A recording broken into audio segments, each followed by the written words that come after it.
Welcome everybody to CBSI Hot Ten Show. We are Tales from the FlipSide. I'm Brian McClay. I'm here with Dino and Ben S., the writer of the CBSI Hot 10 list. We're here to talk about the Hot 10 list for the week of November 15th, 2019. We got a lot of cool books going on this week.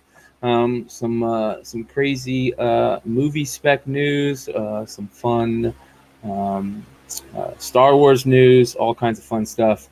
So we are going to just try and get right into it, guys. Tonight we do have a really cool giveaway book. We have, what is it? Let's see here. There we go. Thank you, sir. This is the latest CBSI variant, Folklords #1 from Boom Studios. This is actually a book on the list this week.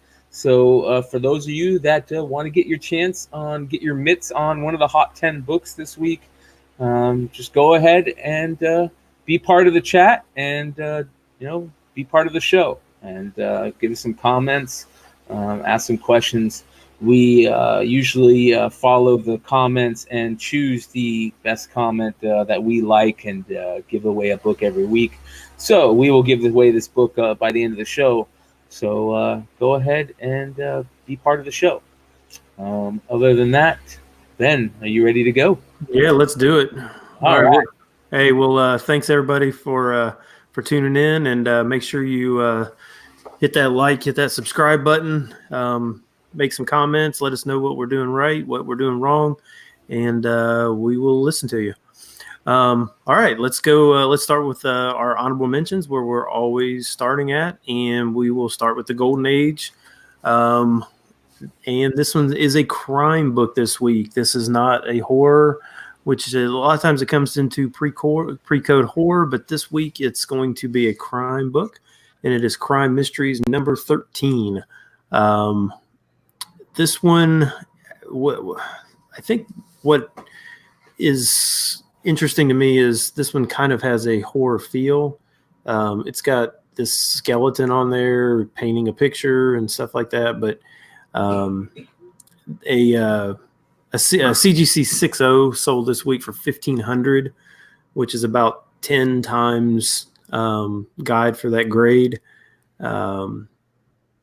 This is not one that you see very often. I initially thought that it has the look of Matt Baker. The female looks like a Matt Baker, but it's not. I'm not actually even sure who the cover's by. Some of these covers back on these Golden Age books are sometimes hard to find. Yeah, I've one of the things that I like to collect are creator firsts, and to try and find some of the artists on some of these Golden Age covers is almost impossible. What's the number? Is it 13? 13, yeah. Yeah, the colors, yeah. Even on comics.org, it just says pencils by Art Gates. Doesn't even tell who the cover artist is. Yeah, so yeah. It's kind of weird when you're looking back on some of these, but this one's kind of cool. I think there's actually a lot of room for some of these crime books to see a little more increase in price. Just they've kind of been overlooked because of the pre-code horror, but this one's kind of cool. I think it's just more evidence that don't sleep on Golden Age books. Oh no, they don't go down for sure.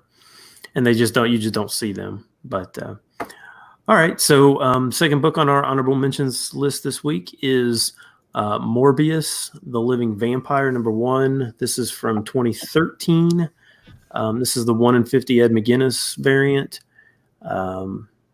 It's kind of a difficult book to find. There's not very many listed for sale. There's not very many sales, but one did sell this week for $130. I know the Morbius title came back out, or the new Morbius just came out this week. So I'm wondering if that's what the additional, and there was it last week? There was some pictures of, or maybe a couple weeks, of Leto. Mm-hmm. Was that last week, a couple weeks ago? There's been a couple leaks of pictures, and movie spec is kind of jumping back into the spec game. I think a lot of us were thinking that movie and TV spec was dying, but man, it seems to really be filling a lot of the Hot 10 weekly list lately. So yeah, but yeah, so I noticed the sale, and that's why it kind of made the honorable mention, because there's just not very many of them for sale. But I would think if you can probably find this one, most stores probably wouldn't realize that it's selling for that high. And even if you got it at ratio or slightly below, you probably would do pretty well on this one. Yeah, I'm a big fan of Ed McGuinness. I've always been a big fan of him. I like his cartoon type style. And this is a book that I've been looking for in the wild for a while and just haven't been able to find. So, yeah, very tough to find in the wild. Oh, I had no idea you were actually looking for this one. But yeah, I'm always looking for Ed McGuinness stuff.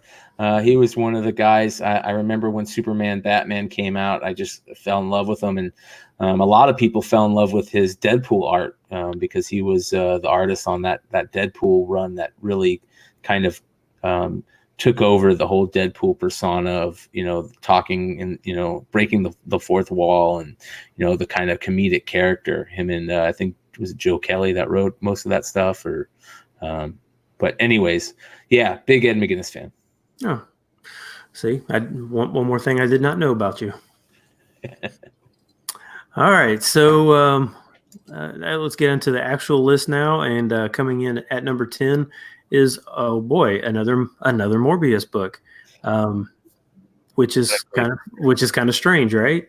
I'm going to first say that this week was a more difficult list this week to put together. Not a whole lot of news this week. It was kind of a down week. So it was a little more difficult this week. So some of these books you may or may not like as much as some of the other ones, but this one came out this week, and it's Morbius #1, the Inhyukli, is that how you say it? Inhyuk? Yeah, I believe so. The 1 in 50 variant, and it is selling above ratio right now for 50 to 60, so it's slightly above, but I would tend to think that this one's it's not probably going to be the easiest to find. Similar to that Ed McGuinness, it's even though it's a #1, I mean, how many local stores are really going to be buying 50 copies of Morbius? And you got to love those gargoyles, and then the bats in the background are kind of reminiscent of the Jock Batman 880 cover. But I love the gargoyles. I'm a big fan of those gargoyles and how he's kind of hanging off of them. So that is a beautiful cover. You got the Batman feel to it, kind of. Yeah. For even though it's a Marvel book. Yeah. Really good cover. It is. Okay, so moving on to number 9, and this is, you mentioned that the CBSI variant is on the list. This is not actually the CBSI variant. This is Folklore's #1, but this is actually the 1 per store variant that they gave out. So this is not the CBSI variant. I guess I should have been a little bit more specific that the same title, same title, but yeah, definitely not the. I tend to. I'm not going to put CBSI variants on the Hot 10 list because that's. You imagine. Yeah. I'm just not going to do that. But this one did be. It'd be branded the Pump and Dump Hot 10. Right. I mean, it is what it is. But this one, it's seeing some love. I mean, the apparently the regular issue is sold out at Diamond. There's several of these. There's another one. This one's like the sketch variant is the one in the store. And then there's a 1 in 25 that's like an inked variant. So I'm not sure which one is actually, which one is more rare. I would assume the 1 in 25 would be. I was never a fan of them doing the multiple variants where you have a pencil sketch, then you have an inked version, and then you have a half inked, half colored version. And I mean, don't get me wrong, I love sketch covers. We have another beautiful sketch cover on the list this week that coming up that is just, a great cover. But this kind of reminds me of the whole DC I don't know if it was New 52 blind bag thing that, with the Harley books, and where you had a chance of pulling out variants, but they were just all the same cover, whether pencil sketch, ink sketch, color version. Right. Kind of feels cheap to me. Yeah, I mean, I think this one looks good. Yeah. But yeah, I mean, it's kind of, it's up to your taste, but and there's a lot of fervor over this book. I'm pretty sure that even before this book shipped, there was a third printing, even announced even before it was released. So this is a big book that people have been talking about for a little bit now. So and we kind of talked about this last week with it's a boom title, and these boom books seem to just be doing, I don't know, they seem to be doing well right now. It's weird how some of these independent titles or these publishers, once people kind of jump on one, they seem to be going after a bunch of different titles from that publisher. Yeah. Well, if depending on what happens with these the following issues, this could be a big book. It's kind of in that fantasy realm. It kind of reminds me. It's kind of simple. It reminds me of that Rick and Morty. Like, remember that Rick and Morty variant that that one that was at 1 in 50 bin. That simple cover. This white. The Roiland one. Yeah. I mean, it kind of reminds me of this. Like, not a lot of people picking it up. It looks kind of simple. It's not flashy. Could be a long-term hold if you're. Yeah. So, anyways, these one per store variants. I mean, people seem to want them. They don't generally bring a high dollar amount, but people seem to just keep wanting them, though. We're going to go with number 8 here. Is this Bunker number 1 from Oni Press, right? So. Yeah, this is an old spec book. I had so many people tell me, "Oh my gosh, this is the book that I first started specking on way back in the day, and I still have them." Which is really funny because I never bought this book at all. I really don't even. But that's me. I don't generally do speculation plays. So, but apparently this one got picked up. It's funny you're saying this is like the second time that it's been picked up. It was picked up a while back and kind of shelved, like a lot of options are, which happens in Hollywood a lot, not just with comic books. But there's a lot of things that will get optioned, and they'll just get kind of shelved because there's other things going on. And this is the second time that it's been optioned. According to Deadline, a couple days ago, a deal was done to bring it, put in development for a TV series. So, So people started buying them again, but I would assume that the people that had them in bulk probably still have them in bulk, and will probably be trying to cash in now. Yeah. Kibby kind of says the same thing that you said earlier there, Ben, kind of never even heard of this title. So a lot of people out there, this was a big spec book. A lot of people out there, they don't even remember this book, including myself. So there's the old buy it and forget about it, put it in a long box and forget about it. And this is Yep. Yeah, and I mean that's why I just never really sell enough to just blow things out. I just keep them. I'm like, I'm not going to sell it for a quarter. I'll just keep it. Yep. All right. Moving on to number 7. This book just came out this week, and it is Far Sector number 1. This is from DC. This is is it current timeline? I'm not sure. I didn't read it. What I do know about it is there's a couple things that are kind of pushing this book. One being obviously that it's the Young Animal imprint, which is if you guys don't know, that's the imprint that DC gave to Gerard Way, which if you guys don't know, the creator of Umbrella Academy and also the lead singer of My Chemical Romance. But this is from his imprint. There's a lot of good books in that imprint. I think he redid Doom Patrol in that imprint.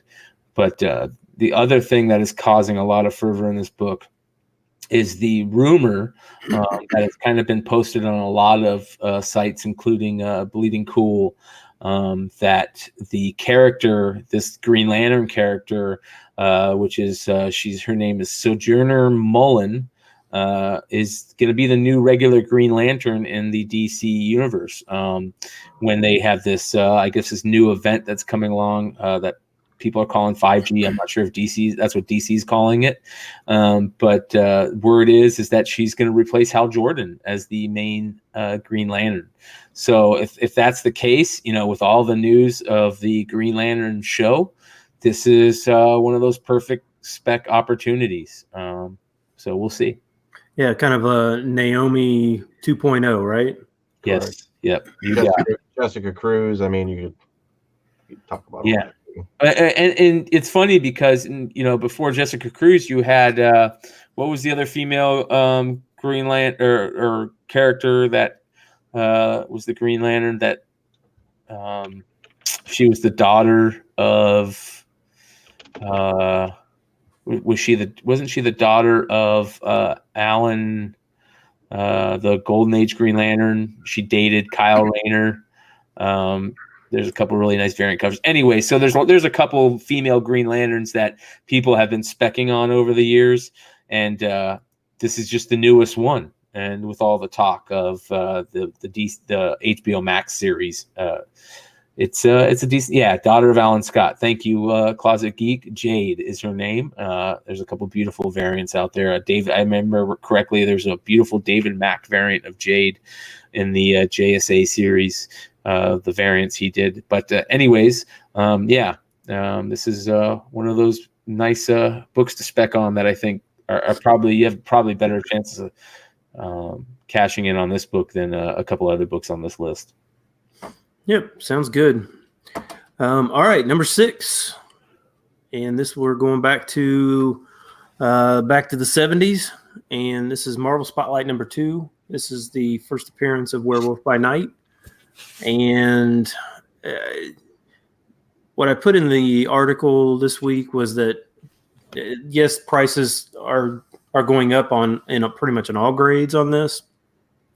But there was a sale this week for a 9.6 that was brought to my attention. I think it was Sean that messaged me about it, yep. And a 9.6 sold for $4,200 when the all-time high was 2 years ago at $1,500. So 3x of an all-time high is insane. That's an insane sale. Yes, 9.6ers are really difficult to find in this title, but that's a big jump. Yeah, and Werewolf by Night was kind of like, to me, has always been that lower tier horror character. It does have the Mike Ploog art, which is always great. Mike Ploog is kind of the quintessential horror artist to me for Marvel. But again, this is kind of the second talk about Umbrella Academy tonight. But the word on the street is that the showrunner for the Umbrella Academy show on Netflix has been chosen to do the Moon Knight series. And there's a couple of rumors that they're seeking to cast Jack Russell, who is Werewolf by Night, in that Moon Knight series. So that might be one of the things that's causing this book to make a big jump, along with just how hard it is to find these books in high grade, these horror books. Just for census numbers, there's only 24 9.6s and 0 9.8s. So Wow. Is this a Neil Adams cover? I think it's Mike Flug, isn't it? Well, he's the artist, but no, it's Neil Adams and is / Tom Palmer, I guess. Okay. On the cover. On the cover, yep. Yeah, maybe that's why I didn't recognize it was Neil Adams. It just, to me, it doesn't. I mean, maybe the faces look a little Neil Adams-esque, but yeah. I mean, we were talking before the show about not just Marvel, 70s horror, but DC 70s horror is one. The covers are insanely good. Yeah.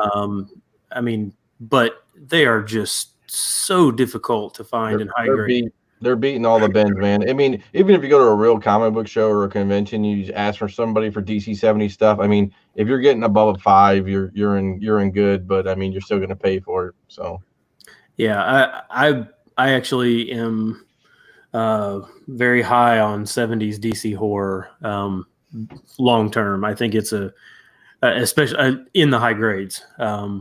I just think they're just so hard to find, and the covers are just so beautiful. They just look amazing. So yep. if you can find any of these in high grade, especially with this being a key, good luck finding it at this point though, with $4,200 sales. And if I remember correctly, a lot of these Marvel 70s horror have that I don't know what they call it, but that letter boxing, like the border around the books, almost, and they almost kind of have what you see here in a lot of them, but they also have some very vibrant colors in that border around the art on the inside, like blues and yellows, red on this one, so they really pop. Right. Yep. All right, moving on to number 5 this week, and this is one of my top favorite artists. It's Spawn number 301. This is Alex Ross. This is a sketch variant that he sold directly through his alexross.com, and there are only 666 of these. And it is the he did a color version for 301, but this is the sketch. He sold these on his website for $30 a piece, and they immediately are selling for $100. And also the book that a lot of us are kicking ourselves for not picking up, including myself. And amazingly, I think they just went on sale Monday, and they are already in the hands of people. So kudos to Alex Ross for not. Yes, it was technically, I guess, a pre-sale, but he basically did not make people wait. He put them up for sale, and they bought them, and he shipped them out. I like that way better than this. Hey, I'm gonna pre-sell a book that's gonna come out in 3 months, and you have to wait. And a bunch of people do a bunch of pre-sales, and the pre-sales go really high, and nobody actually even has the book in hand. And then by the time the book actually comes out, nobody wants it. So I would much rather it be like Ross did here, where the book is actually in his hands before he actually sells it. Yep. Very cool book. All right. Moving on to number 4, and we're gonna get some Dino knowledge here. A man with a stash. Okay. Yeah. Mario's gonna take care of us today. Yeah, we're good. Actually, so I just learned about this because Stein was telling me this is the first is the appearance of Leo Pardon. Is that what it is? Or yeah, well, they're calling this the first appearance of the Japanese Spider-Man from the Spider-Verse series.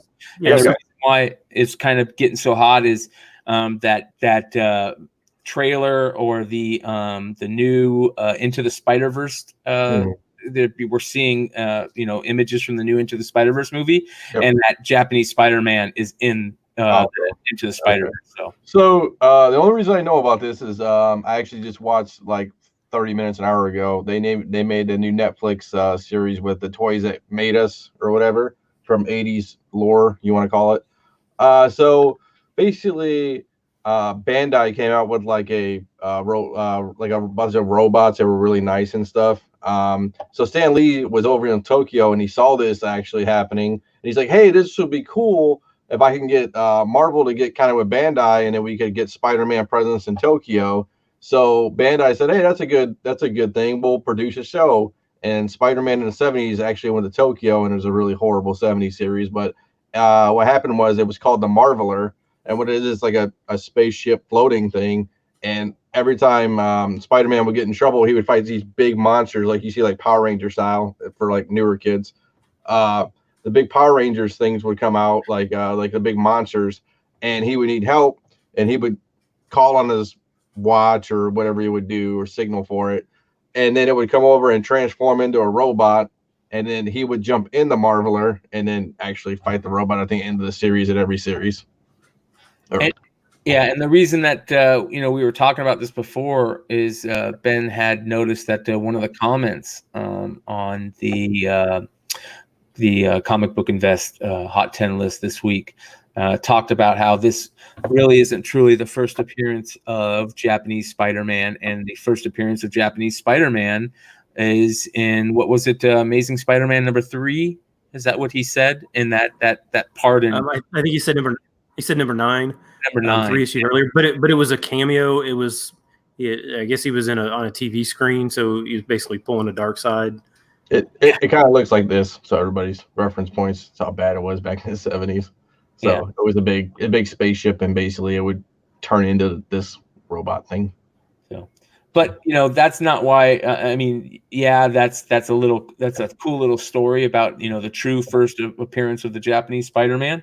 But the reason why everybody's going crazy about this is because of the Into the Spider-Verse character of the Japanese Spider-Man. From the different realm or quantum universe type thing. Right. I wonder how hot it's going to be, because the first Spider-Verse, remember, Into the Spider-Gwen and all that stuff, and it really didn't. Would you say, Ben? It really didn't take off as everybody thought it was. I mean, it didn't like it. Did it? Next time, a lot of secondary heat. Yeah, Spider-Gwen did, and I mean, to be honest, Peter Porker did. Miles, yes. What the the female and the robot? Penny. Yeah. I mean, she did a little bit, and Spider-Man Noir did a little bit too. So, and they weren't really major parts of the movie. I mean, they were in it, but they weren't major parts. So,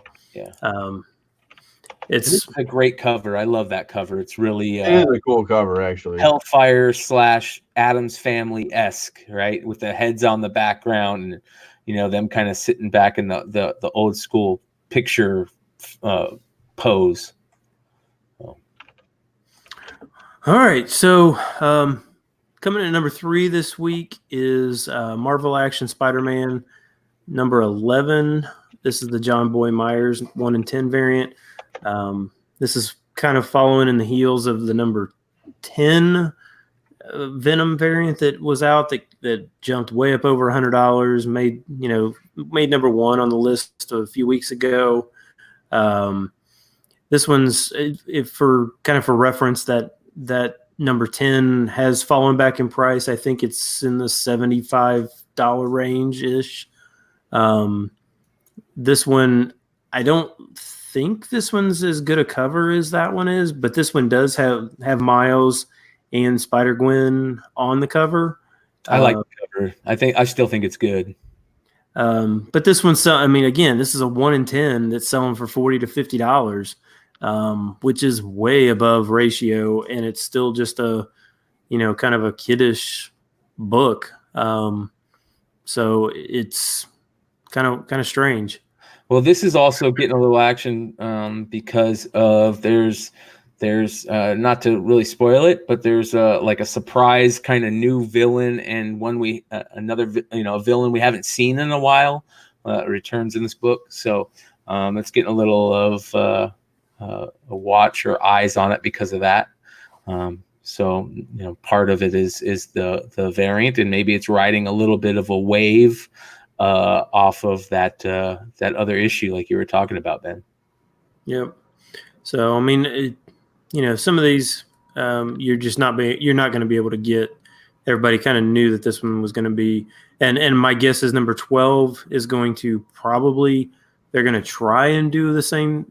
People are going to try and make it hot as well, but I would tend to think at that point retailers will have caught up and will have bumped up their orders enough to where it's not, those number 12 is not going to be near as hard to find as number 10 and 11 were. Yeah. Before we get on to the final two, a couple things that I would like to bring up before we move on is, we do have a book to give away tonight. We are giving away the CBSI exclusive Folklords variant number 1 from Boom Studios. This is limited to just 500 copies. It is the kind of like half sketch, half color version of the issue number 1. There is also a variant bundle available where you get the kind of like ink sketch cover and the color variant. They're like the virgin variants, limited to 500 copies. So go to comicbookinvest.com and click on their variant tabs to check that out. Another thing that we kind of want to talk about is one of the things that we want to do, try and start doing over at CBSI Presents Tales from the Flip Side on the Hot 10 Show and on Tales from the Flip Side. You guys can catch Tales from the Flip Side every Monday night at 9:30 p.m. Eastern. We're going to try and do a little bit more for the YouTube comic community. We want you to, contact us and let us know if there's any shows out there that you guys are really enjoying. So we can kind of spotlight those shows, create a little bit more of this community. We talk about Simple Man's Comics a lot. They do a really good job at creating community, and CBSI is all about community. So let us know if there's any shows out there that you really enjoy that we can bring to the people. If you're a creator, if you're a YouTube creator, hit us up. Let's do something and so we can talk about your show. We also have a couple of shows, that some from friends that we might end up talking about in the future. And tonight, the first show that we're going to talk about, because we're just announcing it, is a new show by us, CBSI Presents Tales from the Flip Side. We have a new show called FlipSide Table Breaks. For all you guys out there that are part of the trading card community, join us. We like to, in this table break show, we go out there and we find these unopened trading cards, whether they be retail blaster boxes that you can find at Target and Walmart and Myers that you can pick up for $5 a piece, or these hobby boxes that you're picking up at your local trading card shops, whether they be Marvel Masterpieces or sports cards, a Bowman Chrome baseball, or even some of the Garbage Pail Kids, some of the old school stuff. The first episode was the last week where we had Kyle Stinson from the Absolute Geek podcast on as our first guest, where we each opened up a box of Panini Prism draft picks. And just a couple nights ago, as our second show, we had the one and only Ben Stein as our second guest. And so go ahead and check that out. And if you guys want to join us on that show, hit us up. Catch us in social media or contact us at cbsiflipside@gmail.com. Let us know what you have and what you want to open, and we'll try to find something similar, if not the same thing. Basically, what happens is, we send you a link to join us on the StreamYard. You set up your camera, whether it be an extra camera or just your webcam. And through that, we kind of just open as we go. We talk about what we're getting, if pull any hits. But also, we want to give a big shout out to the Collectibles podcast, who we're gonna hopefully have on as guests with the FlipSide Table Break show. So go check out the Collectibles podcast on YouTube. So let's move on to the top two books. All right, coming in at number 2. This one was kind of surprise to me. This is Thrawn number 1. This is the John Tyler Christopher, the action figure variant. First of all, I didn't know that anybody was still collecting these action figure variants, but it's kind of really abundant, right? A lot of them, right, out there. Yeah, I mean, maybe this was kind of late in the action figure variant, series or whatever. So maybe retailers just didn't didn't order as many of these, and we're kind of done with them as well. But there's really not very many of these for sale. I have noticed that there is more interest in Thrawn. Heir to the Empire. There was an Heir to the Empire newsstand that sold this week for $40, which is creeping up now in price. This particular book basically there was like no sales, and there was one sale I think a couple months ago for less than $10, and now there's been multiple sales this week that went from 20 to 30.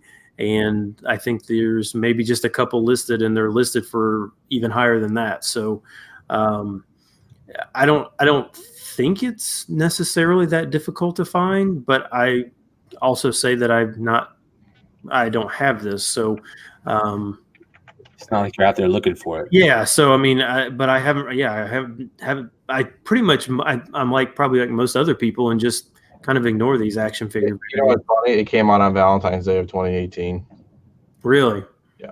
There you go. Well, one of the reasons that this is catching a little bit of buzz is there's a rumor going around out there that he might show up in episode 9.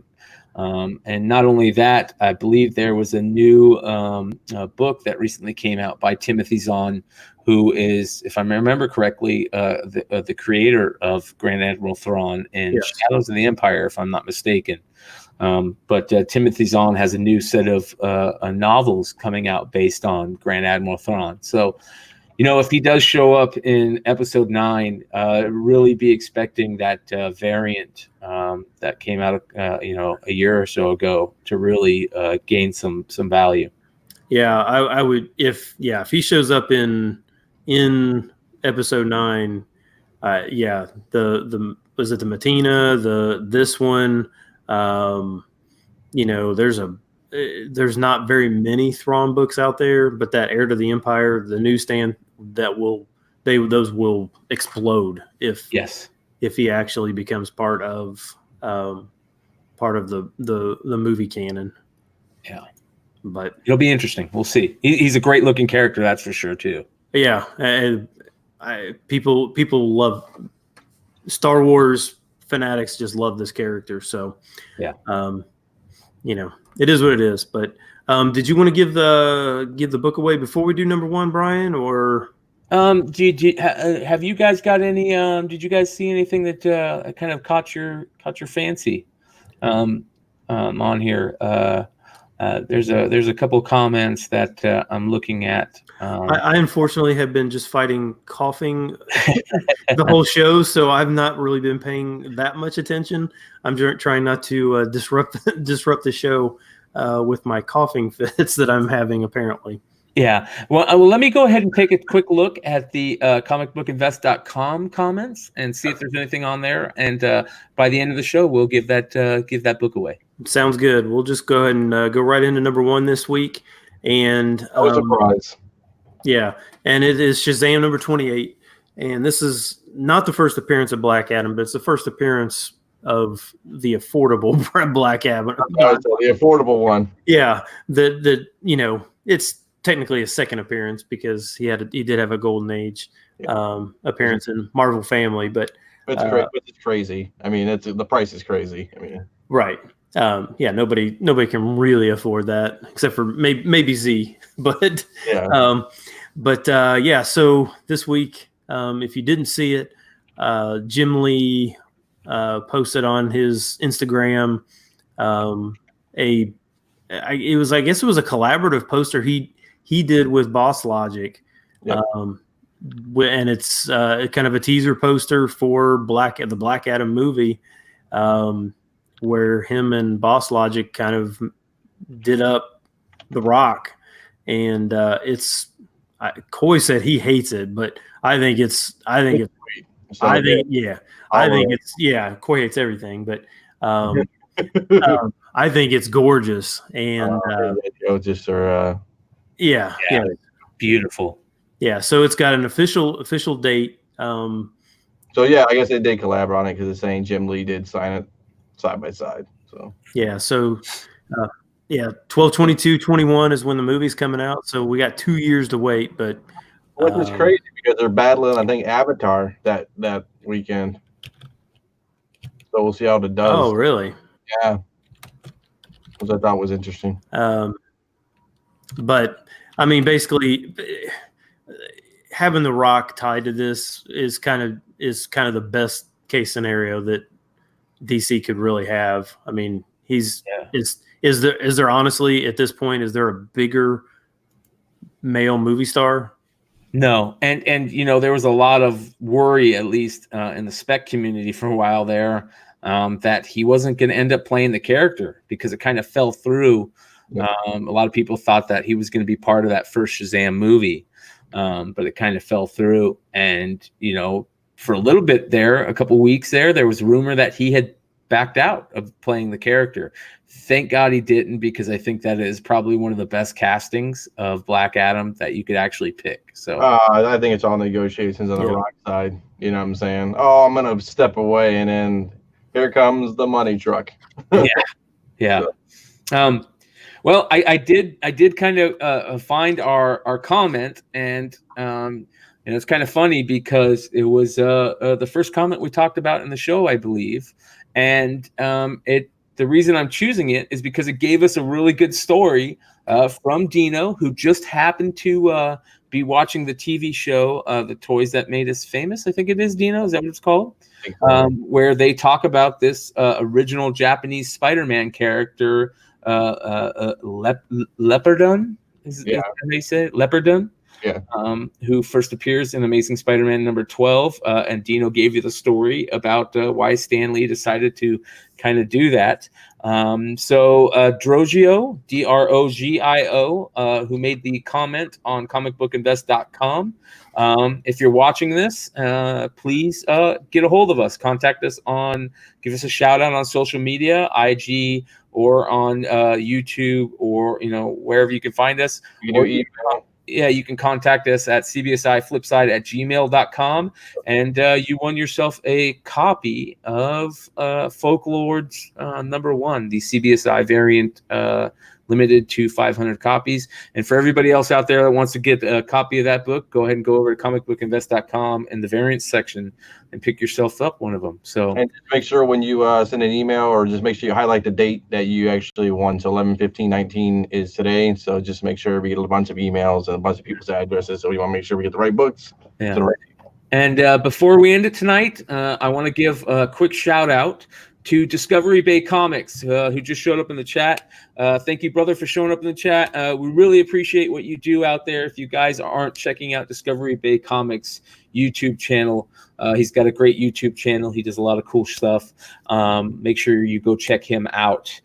He's really doing a good job over there, and we definitely need to spotlight him because he's a big part of this community. So thank you, Discovery Bay Comics.